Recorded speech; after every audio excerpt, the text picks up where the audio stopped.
What's up, YouTube, and welcome to the Killer Comic Show. I'm Tom, and I'll be your host for this evening, and I'm joined again by the amazing YouTube royalty, the Triple G. How you doing, Peter? Very well, mate. Very well. Looking forward to this. You're the host with the most, surely. This I'm is the gonna be hostess with the fun. The mostest. hostess with the mostest. Yeah. Well, I don't know about that. 'Cause it's probably the host with the most not so hostiness. The host with the not so most hostiness. I like that. Yeah, that rolls off Yeah, the yeah. tongue. Well, we'll go for that one. Like you said, completely rolls off the tongue. You wouldn't want to say it after too many beers, put it that way. No, absolutely not. Absolutely not. So have you had a good week so far, mate? Not Good bad. week. Work keeping us busy as ever. How about yourself? Yeah, same, mate. Absolutely. I mean, I've been on site this week. I've actually got the chance to go and watch one of my designs be installed, which was quite nice. Wow. Fantastic.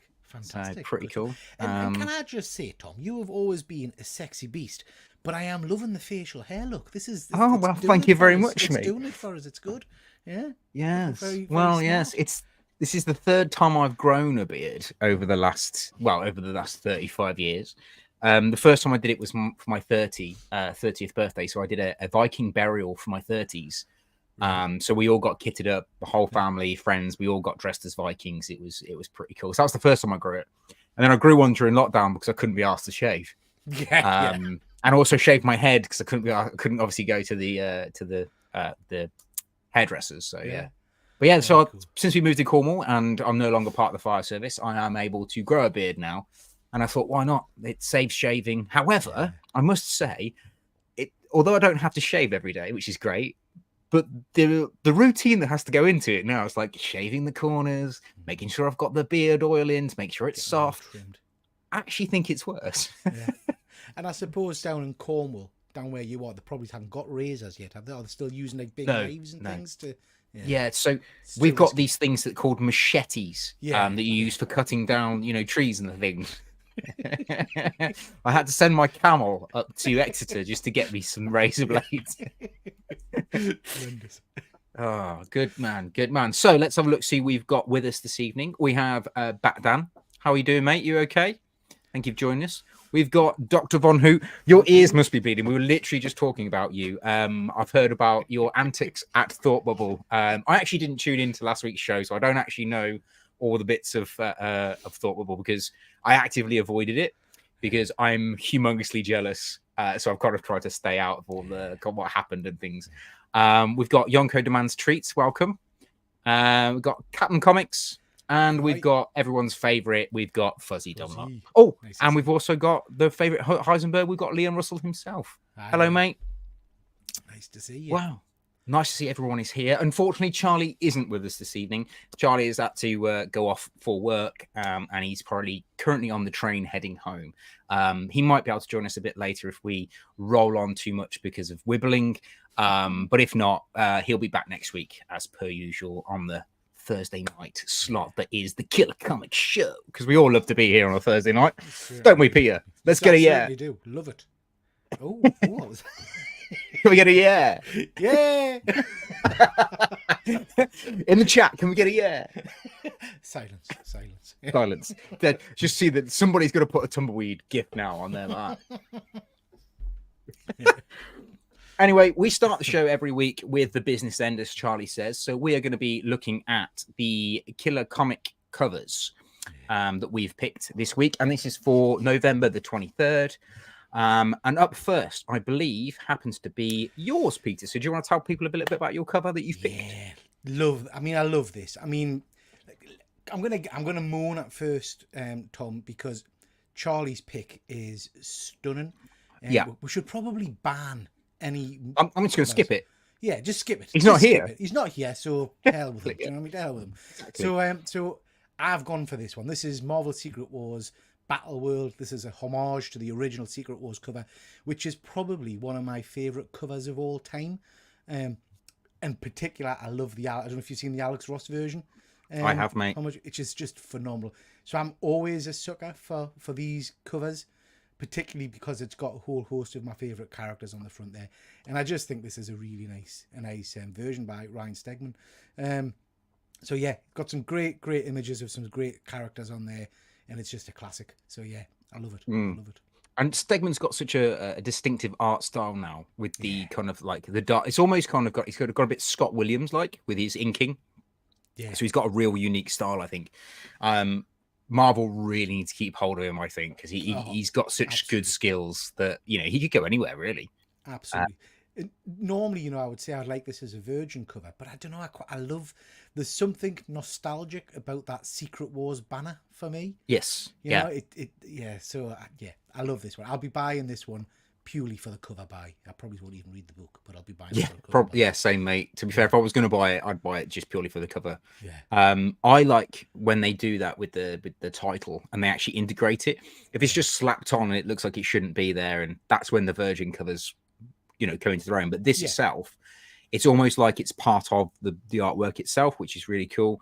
Is it? I don't know. It's not the Human Torch. Is it the Human Torch at the back? Yeah. I can't. It is the Human Torch. There's actually part of the word Secret Wars, which is pretty cool. Yeah, it's a nice one. It's a nice one. It's cool. So my only criticism, mate, and I'm only going to put this out there because obviously I want to win, is the Colossus. His face looks really weird. Yeah. So Tom, let's be honest. So let's be honest. We know who's winning tonight, right? Yeah. But you're right. Colossus's face looks a bit odd, as does Captain America's jaw. And as you were talking there, I'm looking at the signature placement kind of in Iron Man's hands. And I'm thinking, it's like Ryan Stegman. What a silly place to put it. Do you know what I mean? Put it on the bottom somewhere where it's out the way a little bit. But he's just done what I did, basically. He's gone, it's the Killer Comic Show. Let's have a yeah, exactly. He's joining in. He's joining in. Yeah. Exactly.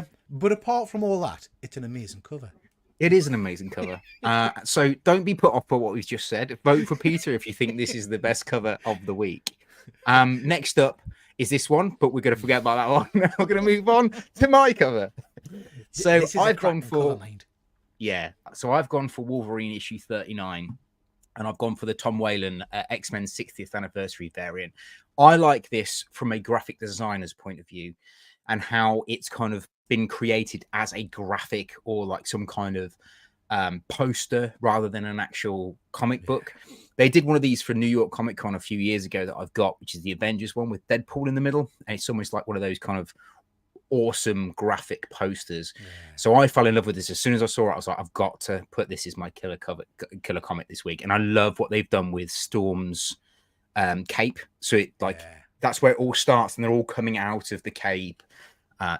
Really thought this was cool. I also noticed that if you look close enough, the face of Magneto is almost there with the cape and the X at the back. I mean, you have to look very close and try to make it up, you know, squint a little bit. But you can see it slightly. So it's very cleverly done. What do you think of my cover, Peter? I love it. I think I love the art style. It gives us kind of the X-Men animated series vibes a little bit. Yes. And when I first saw it, I focused straight in on Storm, and I thought it was one of those kind of covers where it's identical either side. Do you know what I mean? Like a mirrored image of it almost. But yeah, I think it's great. I love the image of Jubilee, classic Prof X down at the bottom there. It's a very cool cover. I like it. I think if they did a new kind of X-Men series, this is the sort of art style they should go for. Kind of blocky, a little bit kind of South Park style, you know, very simple shapes, very simple shading. Could get some new fans in. Yeah. No, I like it. I like it a lot. Anyway, we all know that's the two. That's the two. That's the two books. We just got two books this week. There isn't a third option. But we all know that the winner this week is probably going to be this one. So going back, this is Batman Off-World issue 1. This is the Scotty Young variant, and this is Charlie's pick this week, and it is a absolute stunner. I'm really annoyed that I didn't spot it first. But I love it. I think it's great, and I probably would vote for this if it I was voting. What about you, mate? What do you think? So I'm going to be honest. I think I've said it on the show before. Scotty Young doesn't always float my boat. I like his work, but sometimes it doesn't necessarily do it for us. Whereas this is just absolutely amazing. I love the colouring on it. I think that's the thing that jumps out. I love the purples. It just looks amazing. So I'm afraid as soon as he sent this one through, I was like, shit, that was the one I would have jumped on that one straight away. So yeah, it's amazing. And let's be honest, I would be very surprised if this doesn't get pretty much every vote tonight. Yeah, to be fair, I would totally agree, mate.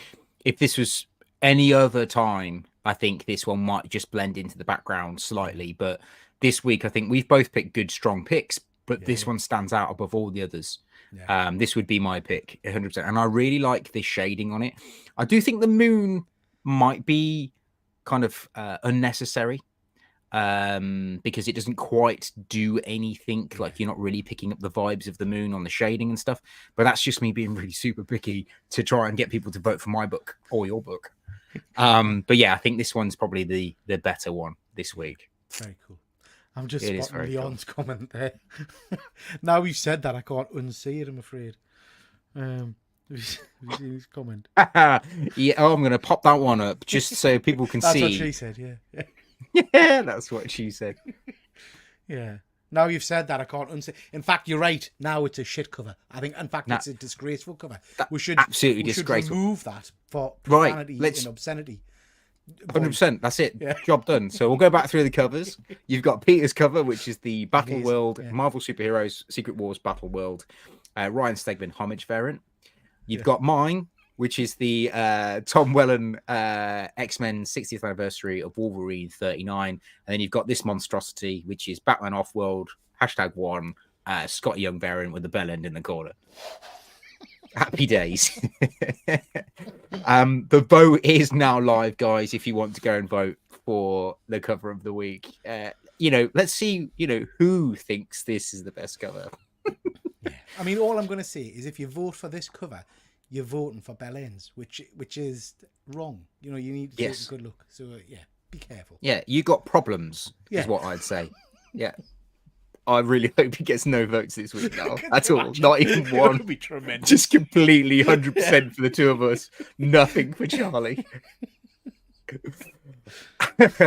Anyway, guys, we are here to discuss the comics that came out last week. So we are reviewing last week's comics, which is the is it weeks 46 or 45? It doesn't matter. Anyway, we're doing last week's comics. So we've decided to do Big Game and we're doing Fishflies. Hopefully, we'll get through this review without getting too negative about the book. But we'll get into it. So the first one up is Fishflies. This one is written and drawn by the great Jeff Lemire, which I think you guys had the beautiful chance to meet the man at Thought Bubble. Yeah, so I don't think Charlie actually got to interview him. I think he's agreed to come on the show actually, but I believe he has. Yeah, I got a few signatures from him. And I went to see a panel he was in. It was really interesting, Tom. So there was Jeff Lemire, and then there was 3 other interesting characters who I think were kind of amateur comic book writers, and they totally took over the panel. The guy barely spoke for an hour. Really? And I was there to see what Jeff Lemire had to say, So yeah, it was an interesting panel. But yeah, he seemed a very nice guy, I have to say. Yeah, I've heard very good things about Jeff Lemire. Apparently, he's quite a humble man. Yeah. Doesn't realize how kind of successful he is, or kind of like how in the limelight he is, if that makes sense. So you've got cover A, or the main cover, by Jeff Lemire, and then you've got cover B by Andrea Sorrentino. Cool. I'm glad you butchered it just as bad as I did, so that's good. I don't do names, mate. I barely speak English. I'm a Geordie. Do you know what I mean? So yeah, Sorrentino. That's what we'll go with. Sorrentino. We'll do that. We'll go with that. So this is issue 3 of Fishflies. Now, I'm going to let Peter take this one to start with. But bear in mind, guys, we did issue 1 and issue 2, I believe, of this. So if you do want to see what we thought of issue 1 and issue 2, make sure you go back through our back catalogue and watch those episodes as well. But here is our little review about issue 3. Peter, take it away, my lovely friend. So I actually went. I don't think I did this book justice initially. So I went back and read issue 1 and 2 before I read issue 3. The story is oh Jesus, Tom, it's confusing. Let's be honest. I've read the 3 issues again, and I still don't really understand what's going on. So it starts off in a small town where these fish flies, which are small fly insects, kind of come and cover everything. So they're all over the ground and stuff for 2-3 days. Only live for a couple of days. And you get a guy who's robbing a store, and there's an altercation, and a couple of young kids one gets shot. The guy who shot them ends up in this barn, and then at the end of issue 1, he interacts with this young kid, Francis Fox, who's living with her abusive father, is bullied at school, and is a pretty downtrodden kid, bless her. And then just randomly, the guy turns into this giant fish fly thing that can't speak, and she kind of befriends him. As the issues have gone on, it's hinted at characters kind of interacting with each other and saying, "Oh, you realise there's something going on with the flies. The flies are doing something." Like on this panel here, on the first panel you see there, the old guy saying, "You know there's something with the flies." We get the police trying to find this guy who is now a fly creature, trying to hunt him down, and the young kid kind of interacting with him and going out, and the jump around the fields and stuff. You get story about her abusive father. You get story about her being bullied at school. Issue 3 kind of comes to a head with the fish fly creature coming in and smacking her dad around a little bit, and then they walk out. Yeah, and then they walk out and they kind of decide to head off together. Now, it's keeping us intrigued, I have to say. I am interested to read more, but it's a bit of a bonkers one, and I'm getting real maze book vibes to this, where I think my brain is creating what I think the story's going to be, and it's probably not. I've got a feeling that she's just imagining this guy as a fish fly. I don't think there's anything supernatural about this. I think that the guy who assaulted the kid, shot the kid, is just who she's seeing. Because there are a couple of scenes in this where the fish fly creature looks in the mirror and sees himself. The dad doesn't really, when he comes in, he doesn't like scream, "Oh God, it's a huge creature." He just kind of looks in shock. So that could just be a clever twist, that he's shocked that it's the guy coming in, the guy who's on the people are hunting for. Yeah.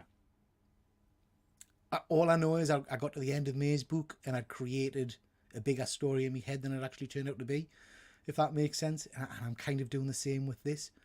It's a real hard one to review, Tom, and I'm interested in your thoughts, because at this moment, I don't know whether I like it or I don't like it. I don't know whether I feel I've got to keep reading it to just to try and work out what's happening. I think the art's nice. I love the art, and it has got us intrigued, I guess. Sorry, probably a rambling way of saying I ain't got a bloody clue. No, mate. No, I would totally agree. I think, from my point of view, same as you, I don't have a sodding clue what's going on, and I think it's very confusing, and I'm not sure whether you need some kind of master's degree to be able to understand what's going on in the background. However, saying that, on the flip side, if a comic book has you interested enough to keep reading it, is that a good comic book? Because this comic book, although I don't understand what's going on, I don't know who's who, really. I do think some of the artwork can get blended into one.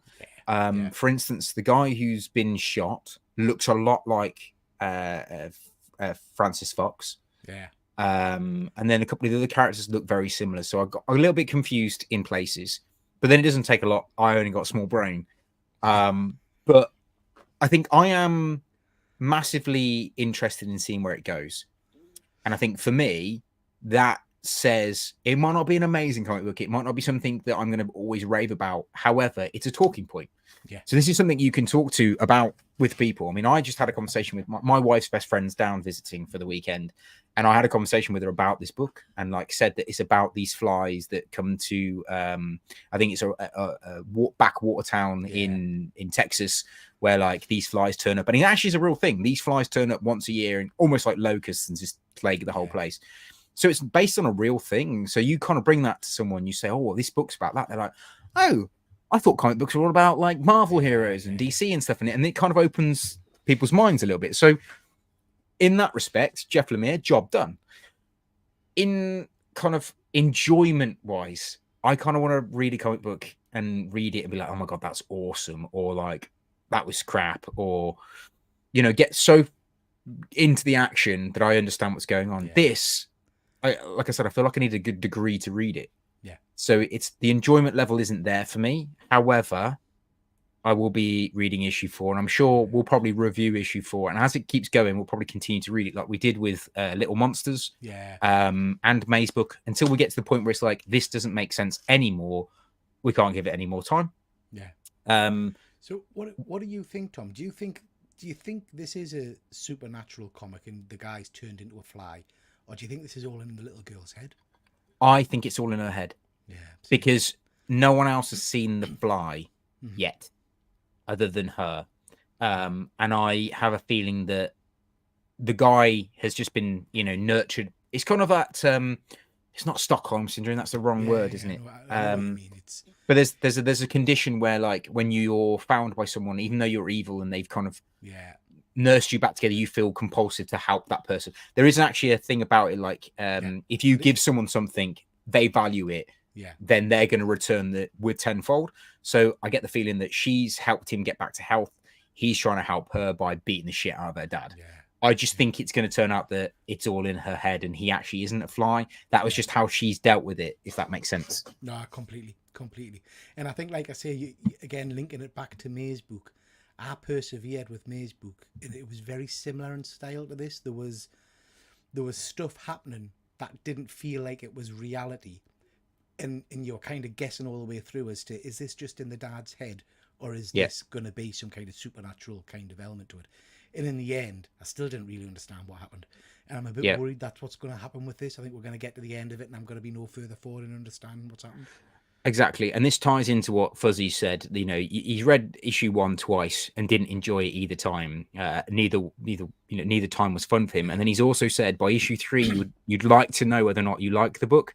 And I totally agree with you.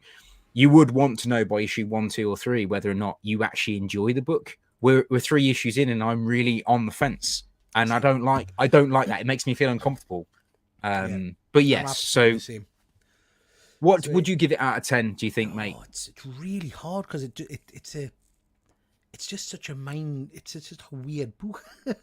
I do like his art style. I like Jeff Lemire's art style. I love his use of colour. I like the way it's always, all of his books seem very similar in terms of the colour palette and the bright red and the lines going through it. But I can't, in all honesty, give this more than a 5 because I just don't understand it. Yeah, I totally agree. 100% with you, mate. Definitely a 5. I was thinking 5 myself, and I thought, could I push it to a 6? But no, I think you're right. 5 is where this book sits for me as well. This might be one of those series that once it's done, you sit down and read it in one kind of helping, and it makes perfect sense in one go, and once you get to the end of it. But at the moment, I'm struggling a little bit. Yeah, I agree, mate. Well, on that note, moving on, it brings us to probably the biggest extravaganza of the year so far when it comes to content, how many superheroes are in one book and what has actually happened. So we're going to review Big Game issue 5, written by Mark Miller, rather than Miller, art by Pepe Larraz. Cover A by Pepe Larraz, cover B, the black and white by Pepe Larraz, and cover C by Dyke Run. This book is basically the last issue of Big Game, and it's a culmination of everything that's gone on in the first 4 issues, everything that's happened. This was issue 5. This was the ending of it. We read issue 1, 2, 3, and 4, and I think we said in issue 4 the worst thing they could do, or the worst thing that we think they could do, was to do a complete retcon and turn everything on its head, and the time traveling has changed it. Now, I said, I think, last time we read this, Peter, yourself, you were like, if they do, they are going to do that. That's what's going to happen. Yeah. And you were like convinced by it. You were like, it's definitely going to happen. I was like, no, it's not, because he wouldn't do that, because otherwise he's just going against his own grain. Unfortunately, I was wrong and Peter was right. This book, basically in the first 3 pages, completely retconned all other issues and turned everything around. Now, not to say it wasn't enjoyable. I would say this was a very enjoyable comic, and it was a, not a PG way of saying it, but this was basically a comic book nerd's wet dream. Because it had everything. It had action, it had passion, it had gory bits, it had everything that you wanted from a comic book. This is the sort of book complete contrast to the one we've just talked about. Yeah. This is the sort of book you could pick up, you could read on a Sunday afternoon, job done, issue 1 to 5, happy days. You've had that dopamine hit and it's been great. You haven't had to get a degree to read it. Yeah. So I really enjoyed this issue. I thought it was great. My only criticism is they did what I didn't think they would do. And I thought we might get that kind of ending where he resets the universe and starts afresh with brand new characters. Yeah. And I don't know if any of you will remember the first time we read this, issue 1, when Andy was still part of the show. Andy called it right from the beginning. He said, this will end with Kick-Ass becoming the American ambassador. Yeah. And spoiler alert, if you haven't read it, that's exactly what happens. Yeah. And Andy definitely called it from the beginning. I loved it, however. I thought it was great, well written, great artwork. But like I said, I think that one tiny thing about the retcon of changing it all about and completely reversing time was, yeah, it was one of those things you could see coming a mile off. And I thought it was going to be a red herring and it wasn't. So I was disappointed by that. So that does bring my score down a little bit. But what did you think, Peter? What was your thoughts on this one? I think you're absolutely spot on. This was the kind of an end game level kind of battle. Do you know what I mean? It was so much fun. Some great images. Some those panels, you know, there some great twists as well. I thought the thing they did with Hit Girl at the end there was really quite clever. I like that. So yeah, a great action packed issue. However, the retcon was lazy writing. You know, it was absolutely. You know, and I have to say, Nemesis, we've spent a mini series building up how much of a badass he is. First 4 issues of this, he's practically unstoppable. In this, I think we get 2 pages, and he's taken out without any hassle at all. He's just spanked, absolutely spanked, like a bully in the playground who gets called into the the principal's office and gets his pants pulled down, his ass smacked. Yeah. That's literally what happens. Yeah, and it was like it's almost irritating because these characters have been built to such godlike status almost over the last 4 issues, and in this issue, that everybody just wipes the floor with them. Do you know what I mean? Yeah.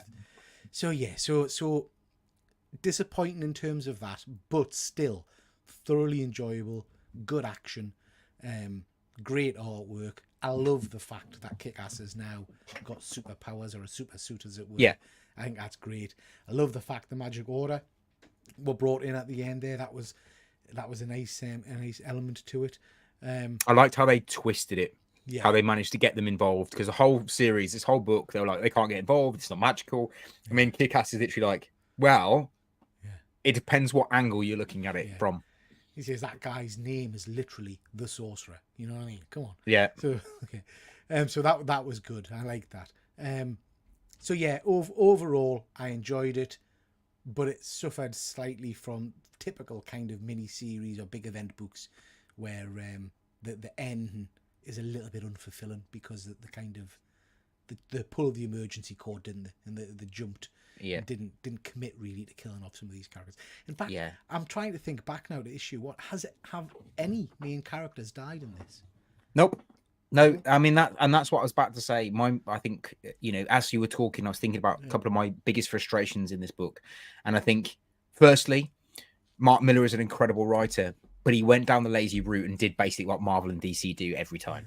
Yeah. And secondly, Wesley, the bad guy, was so badass. He was so cool throughout all of this. For him to get taken out the way he gets taken out without killing at least not one main character got done in this comic, I was like, wow. After all of that, after all that build-up, at least one person could have got done over. Yeah. Just one. Yeah. It wouldn't have mattered who. Yeah. I mean, I know, essentially Hit Girl does get shot, but there's 2 Hit Girls, so it doesn't count. Yeah. I thought that was lazy writing too. Like, I know it was funny. It was a funny quip, but still, that was unnecessary, I thought. Yeah. So a bit of I don't know. I enjoyed the comic. It had lots of action, good fun, but a bit of a disappointing end to what was a great miniseries, Yeah. Because I really enjoyed this series.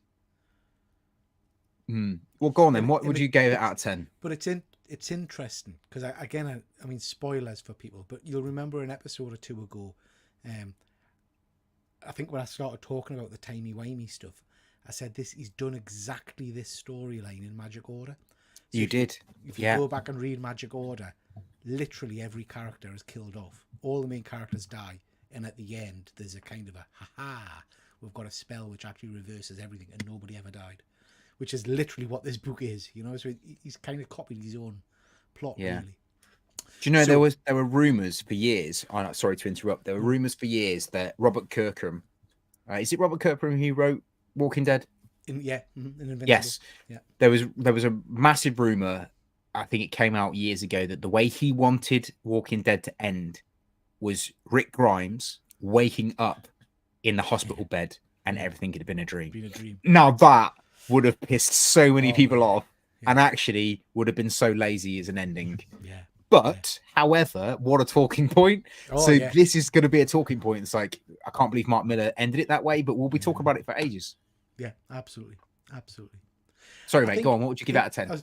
In terms of you know, niggling about the timey-wimey stuff and all the rest of it, it still had phenomenal artwork, great action, and it entertained us in a much different way than the last book we've just talked about. Do you know what I mean? I was excited turning the page. I wasn't sat scratching my head when I was reading the book trying to figure out what was going on. So for me, this is I think it probably is a solid 8 out of 10. I did enjoy it. Yeah, I'd agree, mate. For me, definitely around 8. I was going to say 8.5, but I'm going to agree with you. I'm going to go with the 8. I'm just going to stay agreeing with you all evening. It's fair enough. Yeah. You know, you are YouTube royalty. I've just got to agree with you. Yeah. Get lost. So yes, I think another solid 8 out of 10 for this one. Yeah, and again, like we said, complete contrast to the previous book that we read. What would you give it as a series overall, then, Tom? Because I think it scores pretty high for me, mate. It's overall. Yeah. I don't think we've pushed the golden buzzer, as it were, this year. There hasn't been a do a power bomb yet. Yeah, absolutely. This year, I think 2023 has really lacked in one particular book. You can be like, oh my god, that stands out as my favorite book this year. This is probably the only book I would say that stands out for me. I mean, we'll get to the end of the year or we'll get to next year and I'll be like, oh my god, Big Game was awesome. Yeah. Does it get the golden buzzer? No. But as a series, I would probably say a solid 8.5, 9 out of 10. Yeah, I agree. It's a, and I bet this is, when it comes out in trade paperback, I bet this is a solid read. Do you know what I mean? Just as a complete item. Yeah, I like it. Yeah, and I'm going to have to mention this, but Charlie did tweet Mark Millar to say, where was the guy from King of Spies? And he literally came back to Charlie with a really sarky comment and was like, he's on page 2. You know, get your binoculars out, basically. So Charlie got owned by Mark Millar on that one. But that in itself doesn't make any sense, because that guy should be dead by this point, shouldn't he? Well, yeah, I mean, that, again, where's the timeline on this one? Yeah. So, because I mean, he died in his own series ages ago. So, yeah. Interesting. Fuzzy said that Something Epic beats this one. I haven't read Something Epic, but I'm pretty sure Triple G and Charlie would agree on you with that one. Unfortunately for me, issue 2 hit too hard home for me, so I haven't actually read it yet.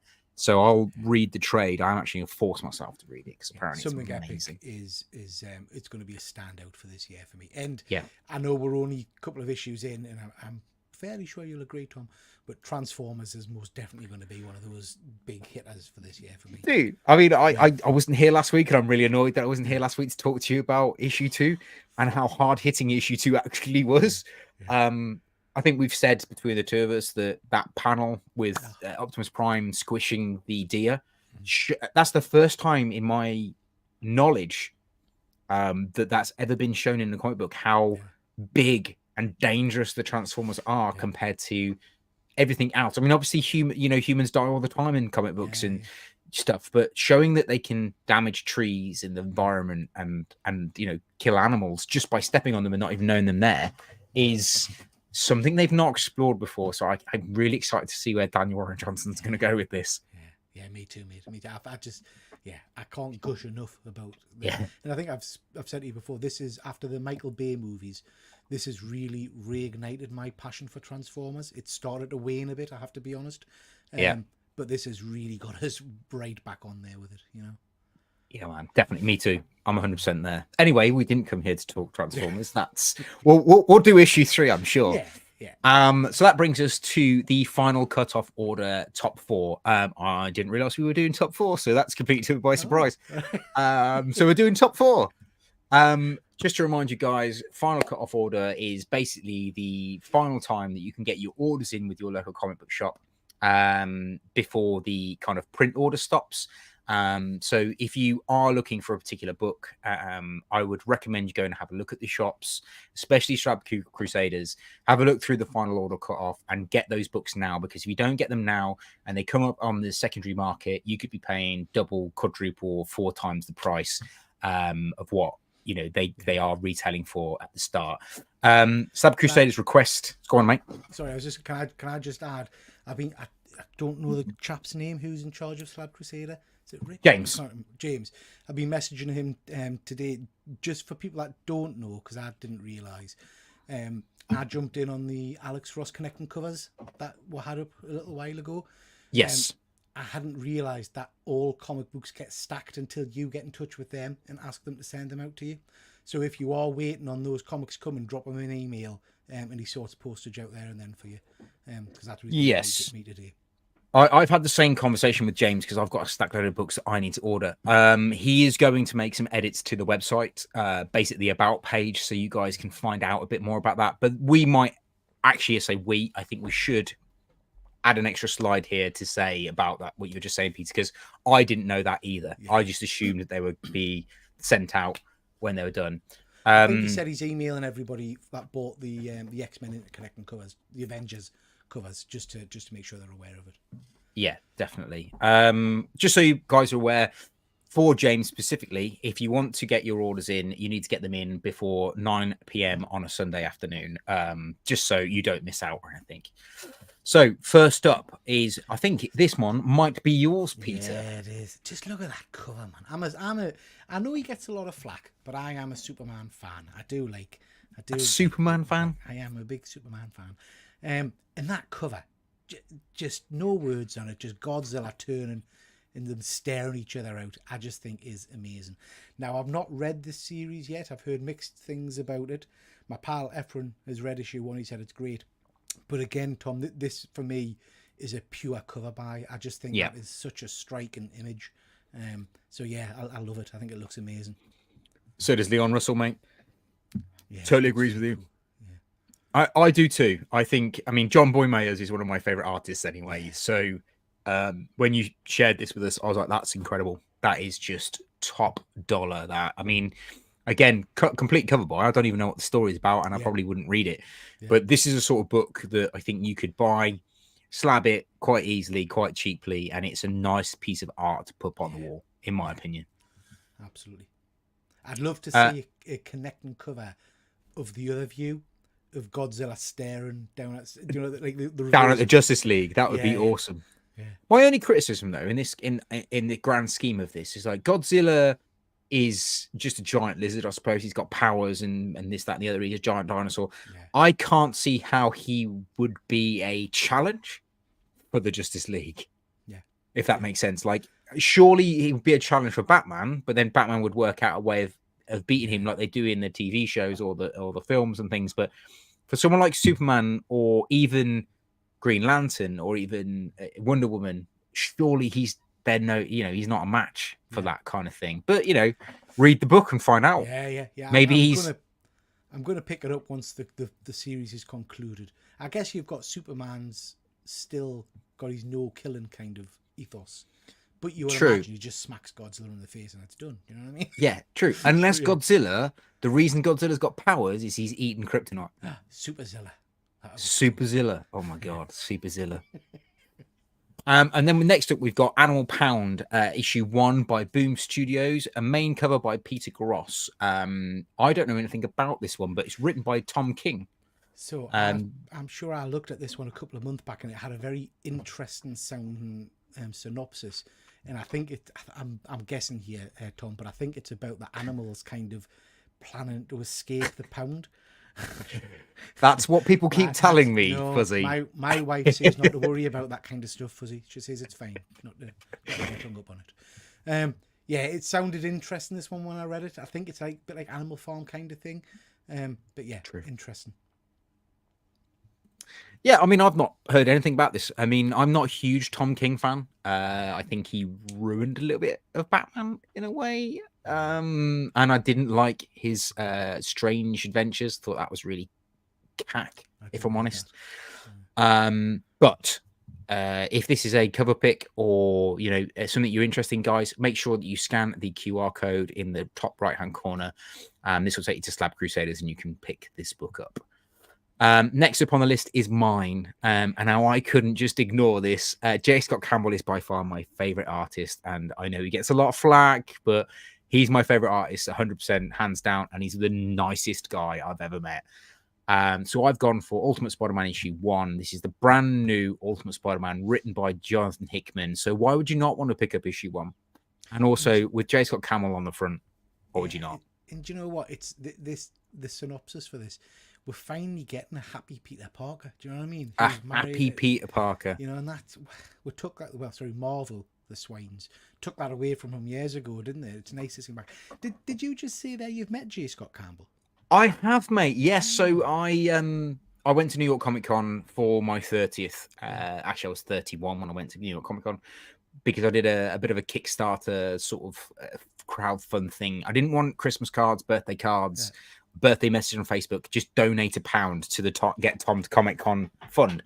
And luckily enough, lots of people donated, and I was very humbled by how many people got involved. And I did end up going to New York Comic Con, and I had the pleasure, and actually thanks to my mom put a lot of thought and effort and money into getting me a ticket to go to J. Scott Campbell's kind of gallery opening in New York at the time. So I got a chance to meet him one-on-one at New York, get some of my comic books signed, and I got a Remark sketch, which was pretty cool.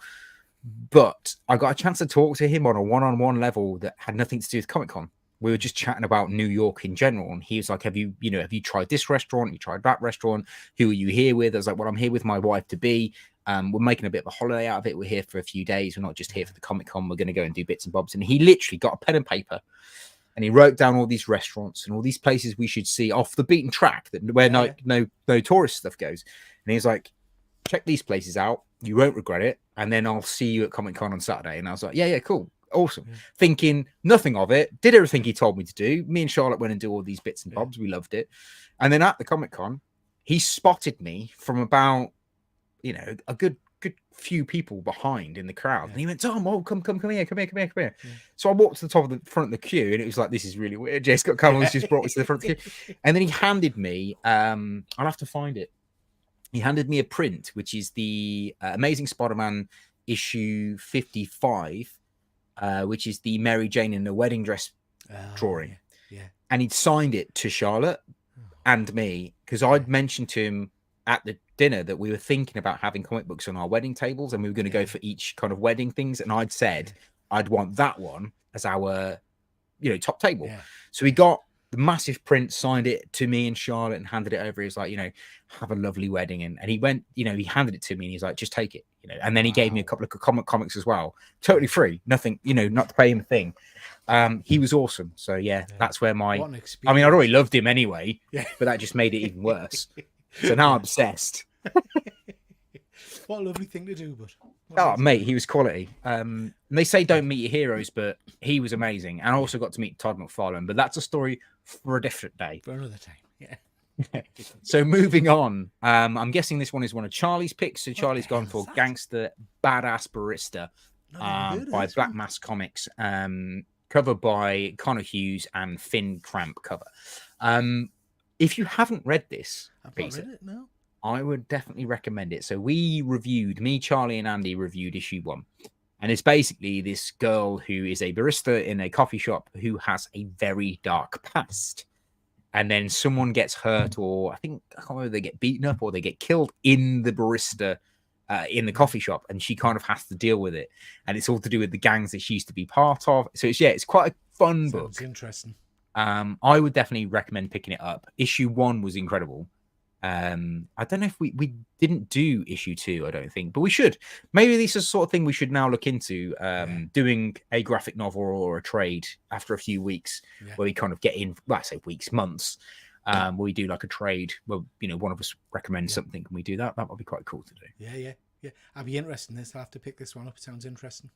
Yeah, do it, mate. Do it. So yeah, again, guys, if you want to get any of these books that we've just been talking about, scan the QR code in the top right hand corner.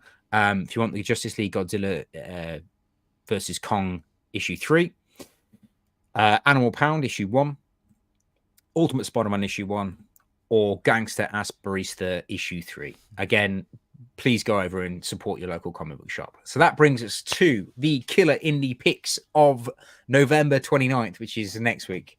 Is that right? Yes, next week. So up first is yours. Yeah, this is me. Have you ever read any Barbaric? I have not, mate. This is just friggin' hilarious. So I love this. I've only read the first series, the first trade paperback. This is about basically a kind of a barbarian warrior who's cursed with immortality, and it's a bit like Dungeons and Dragons kind of thing. But he's got this axe, which you can see in the front cover there, which talks to him, and it's nobody else can hear it. Talks to him. Yeah. Okay. It's constantly shouting for blood, and it wants to kill people. It wants to drink the blood and all this kind of stuff. And it's hilarious. It's a real funny series. So this is another jumping on point. Wrong kind of righteousness. So yeah, I'll definitely be jumping on this just to see what it's all about. And I noticed on the cover there that drew me attention is a similar weapon to the axe, a ball and chain with a mouth and a head. So yeah, it's just a fun, easy read. Barbarians hitting each other. So out of interest, then, Peter, this is not the first story arc of this particular character. Yeah. So this is, I think this is probably the third arc, I think, where they've obviously restarted from an issue 1 point again. Okay, so Barbaric isn't the character that we're staring at. Barbaric is the character it's kind of his point of view. Yeah. Okay, awesome. Okay. Well worth reading the first series if you like barbarians and Dungeons and Dragons and witches and that kind of stuff. In a bit of graphic kind of violence. Because this axe thing's chopping people up left, right, and centre, Cool. And this is written by Michael Morocci, and the artwork is by Nathan Guden. Yeah. Morocci or Michael Morocci. I don't know any of his work. What else? Do you know what else he's written? No, I don't, mate. I don't. No, I'm afraid not. No? I'm afraid not. But yeah, no, recommended by Peter, guys. So if you do fancy it, I would, I'd totally agree with what Peter says. Because Peter does have actually quite good taste in comics. Horror comics, not so much, but evening, people. Here is Sean. Nice to see you, Sean. Thank you for joining us, mate. I'm glad you're well. Thank you for coming. Next up is me. I have gone for Grimm issue 15, written by Stephanie and artwork by Flavio. This is the end of story arc 3, guys. Imagine we're on story arc 3 of Grimm. It wasn't supposed to go further than story arc 1. So we're getting to the end of story arc 3, and it is all hell breaks loose. It is a whirlwind adventure, guys. This is probably one of my favorite ongoing series at the moment. I think it touches on a lot of dark things, but it's also really humorous. I mean, some of the characters in it are great. I personally would say I would recommend it to anyone to pick up. I think it's a great series. It's only 15 issues in, and I think you'll read those 15 issues quite quickly, especially the first 6 when they introduce Lucifer, who is cool as shit and lives in Las Vegas. So yeah, well worth picking up for those particular things. I'm really looking for. I've not read any of this, but I was in Forbidden Planet a couple of weeks back, and do you know in Forbidden Planet they've normally got the kind of the reduced book aisles. So I got the first 2 volumes for £2 each. I think they were hardback volumes. So I think I've got the first 12 issues or something to read. Yeah. So looking forward to getting into this because I've heard nothing but good things about it. Do it, mate. I would recommend. Massively recommend. And then next up is Crave, issue 1 by Maria Lovett and artwork by Maria Lovett. I don't know anything about this one. So I looked at this for a show I did with Efren a little while ago. This is a weird sound thing. It's about kids at a university, and there's a new photo. I didn't pick this, by the way. Charlie picked this one, I think. Just I definitely didn't pick it. yeah, I didn't. So Charlie's done Batwangs, and now he's picking Boobies, sex boobies. robots. Yeah. Basically, there's an app that's developed, and basically you put into the app whatever it is you desire, whatever you crave, and it comes. But I think it comes with a cost, as it were. So yeah, it sounds. So can we stop using the word "comes" with a cost? It's yeah. Yeah. It arrives. It arrives. It arrives at the station. Yeah. It arrives, but there's things that have to happen for it to arrive. Yeah. Okay, cool. That's Charlie's pick. So if you guys are interested in that, pick it up if you want to. And also, Charlie has also picked, or you might have picked this one, Peter, but Hack and Sash versus the Sense Room. I don't know anything about this one either. Source Point Press, written by Ben Goldsmith and artwork by Dustin Ivan. Know nothing about it. We've read the last couple of issues of Hack and Slash, haven't we? Oh, so good. Yeah, I really enjoyed that. The Seance The Zoe Thorogood ones, yeah. Yeah, I don't know who they are, but I'm presuming seances are kind of calling the devil and stuff, so I'm assuming it's kind of a witchcrafty kind of one. Source Point Press do some good books. I have read some of their books. They do, mate. To be fair, they kind of fly under the radar a little bit. I think the Source Point Press guys, which is a shame because, like you said, they do some good books. And Hack and Slash has got such a cult following. I've never really got into Hack and Slash until recently with the whole Zoe Thorogood stuff, which is great. Yeah. So I might have to go back and reread the Hack and Slash series. Yeah, I was thinking of that. I might pick up one of the trade paperbacks. Hi, Efren. So yeah, I might pick up some of the trade paperbacks for Hack and Slash. Efron's here. You just literally speak of the devil and he shall appear. Just talking about you, Efren. Just talking about you. Just talking about you. So that brings us to the end of not the end of the show, but the end of this part of the show. So we get down to the Killer Comics, who's won the Killer covers this week. So I will hit the end poll. And this week, oh come on, give me the gubbins. Where is it? Where's it gone? Can anyone see who's won? Gubbins. No. Oh, hang on. Yeah, I can. Actually, so I've come in last with 20%. Shocking. Shocking, that is. Shocking. You lot are disgusting. Yeah. Tom, 40%. Charlie, 40%. 40%. So it's a so draw. I'm drawing with knob ends. Yeah, but because you're here, you obviously, it's like, the dealer's hand. Because you're actually on the show, surely you get the additional points. Surely, yeah. Surely I win. Yeah. This needs updating because there's been a split decision last week or the week before with me and you, I think. Yeah. So Charlie needs to sort this scoreboard out. Well, thank you everyone for voting this week. Comic Deal. Nice to see you, mate. I heard good things about Thought Bubble, mate. Yeah. I can't believe that. So I want to know who's the 40% of people voting for the Batwang? Because you are some sick people. Filth. Absolute filth. Filth. Yeah. How did you not see that little knobhead at the end? I'm not sure whether or not we'll get to pickups at the end, but can you just tell people where they can find you and what you've got coming up then, Peter? Sure. So I'm on Instagram, YouTube, Twitter, and everything is Triple J Comics. I've just started a new Facebook page because my Facebook page was under we're friends. Yeah, we are. Yeah, my Facebook page was under my human name, Peter Towns. But I've started a Triple G one. So if you're not following us on that, please do so. Videos, I've got a live show Saturday night and a toy video coming out end of the week. And just my usual stuff, bits and bobs all the time, different shorts and things like that.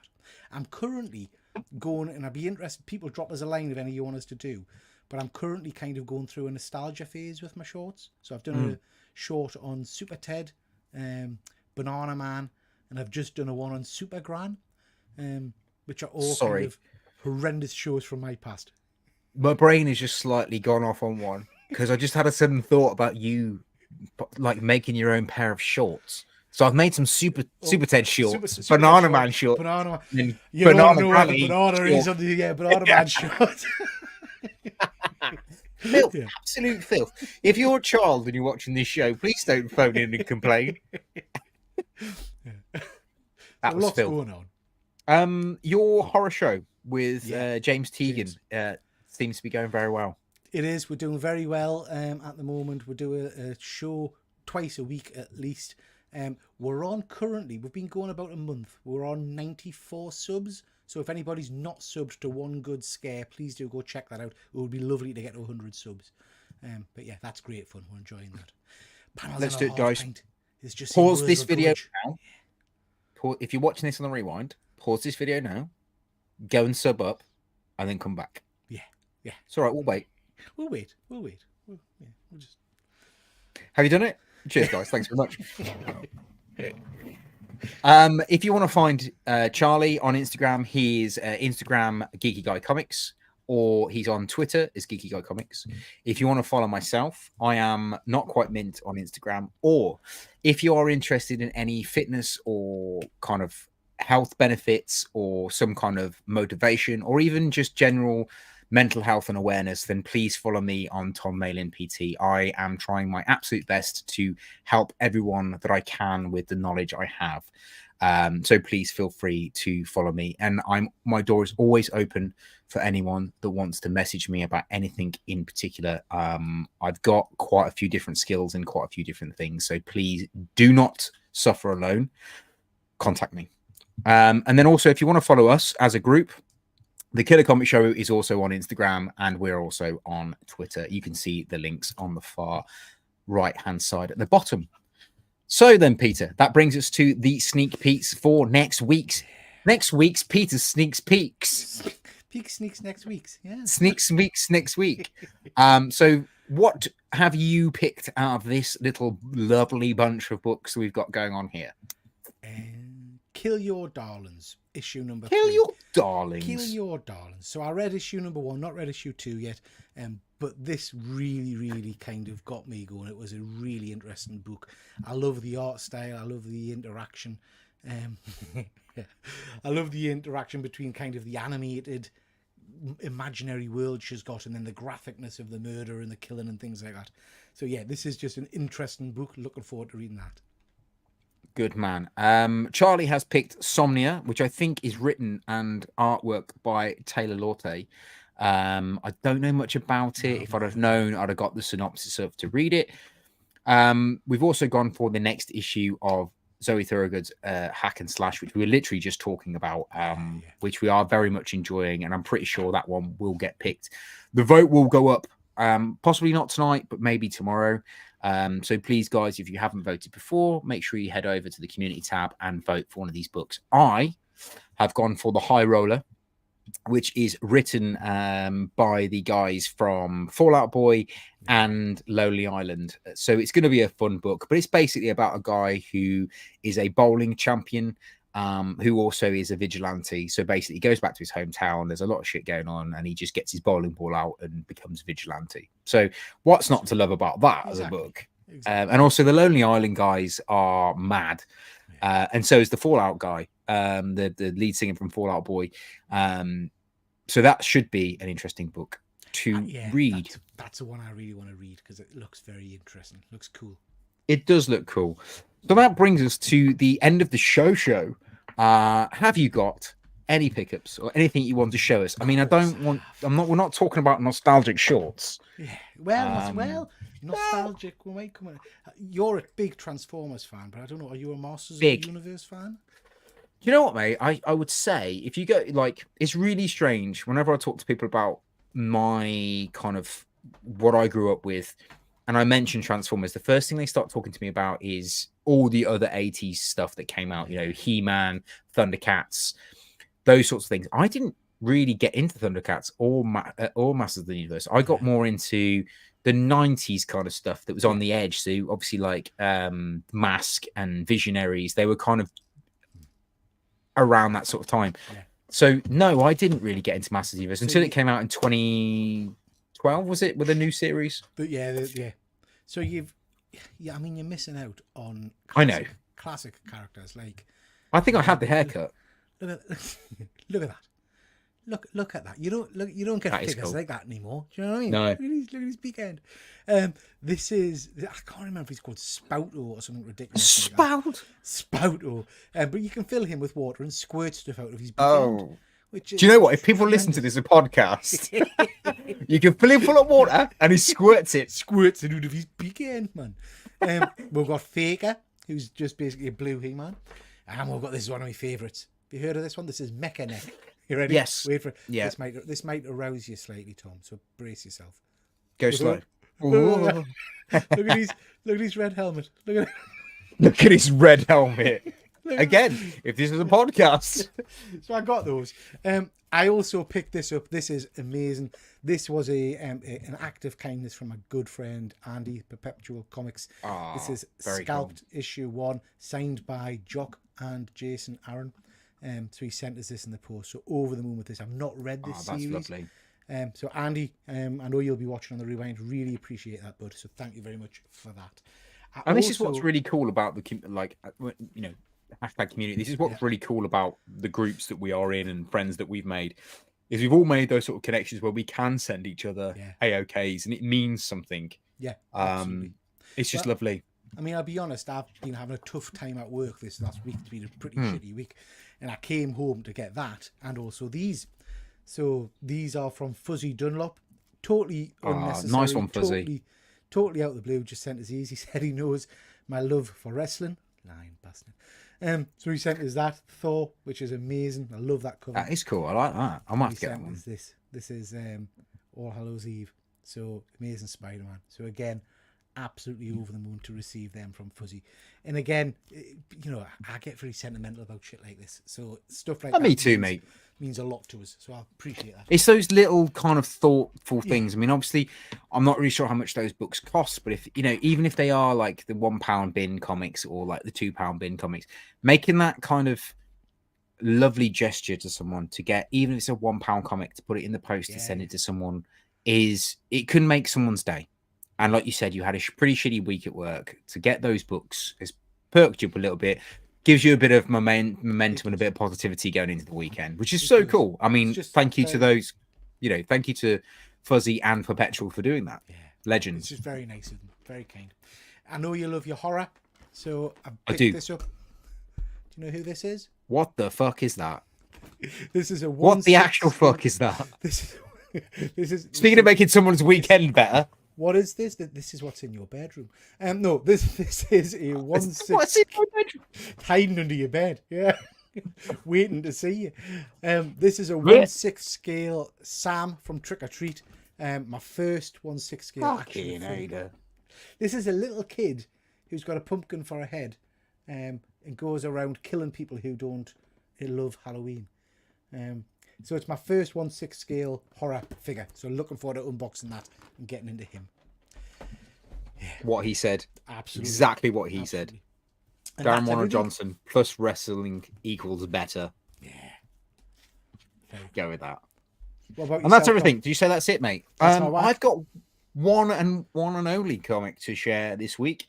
So I got issue 10 of Star Wars Hyperspace Stories, which is a pure key buy for me, because I have started collecting the key issues or first appearances of my favorite cartoon characters or comic book characters. And it just so happens that this has recently just come out, and it's the first appearance in a comic book of the Bad Batch. Very cool. So I thought I'm going to have to get it. Cost me £2. It might not go up in value. I don't really care. I'm going to get it slabbed so I can have it written on it that it's got the first appearance of these characters in it, because I love the Bad Batch. I thought they were great. So I've done that. I'm still doing that, buying all the kind of the original cartoon characters that I love in American comic format and UK comic format. And I've just gone down a rabbit hole of buying, I think I've got pre-ordered 6 copies of Thundercats #1, which is coming out next year. The most recent one. Yeah, nice. All the different variants and things like that. So yeah. Nostalgia. That's the thing. Do you know what? Nostalgia sells, mate. It really does. I really want to get the first issue of Thundercats, and I really want to get the first issue of Masters of the Universe and G.I. Joe because they are characters that I grew up with as a kid, and I just love to have them, even if I get them slabbed. Yeah. I know I can't read them again, but it's just nice to have them, and then I can then talk about those memories with my nephew, or my own children, as it were, in the future. But hello, puppy. Speaking of children, come and say goodbye as we're going on to the end of the show. Hello, hello. Any of you that don't know, this is Raggles. He has his own Instagram. It's called Instarags. You're more than welcome to follow Instarags. He's got, I think, 10 followers, and I think they're all family members. Instarags. I will follow. Instarags. Oh, thanks, mate. Appreciate that. Anyway, I believe that is it. If you've not got anything else to show, mate. No, that's me done. That is it then. People, thank you very much for joining us, as always, on a Thursday evening. It has been great. And thank you to Peter for joining us again. I'm pretty sure you've become a permanent member of the Killer Comics Show. I think so, yeah. Which is pretty cool. You have been adopted. Yeah. Well, we thought you were really lonely over there on your own show, doing everything all the time, and then constantly going on the people's shows. And we just thought we'll adopt you, bring you in on our show. Why not? Just haul you out, as it were, as they call it. I've just subscribed to Instarags. Oh, thank you, mate. Appreciate that. And as always, guys, thank you ever so much for joining us. It's nice that you guys come and spend your Thursday evenings with us. It actually truly does mean quite a lot to us that you come and do this. We do it for fun, but it's also quite nice that you're all here with us. And I'll just say one thing, as I said earlier, make your day by making someone else's day better. That's all I can say to you guys. And as always, stay safe, stay geek. Oh,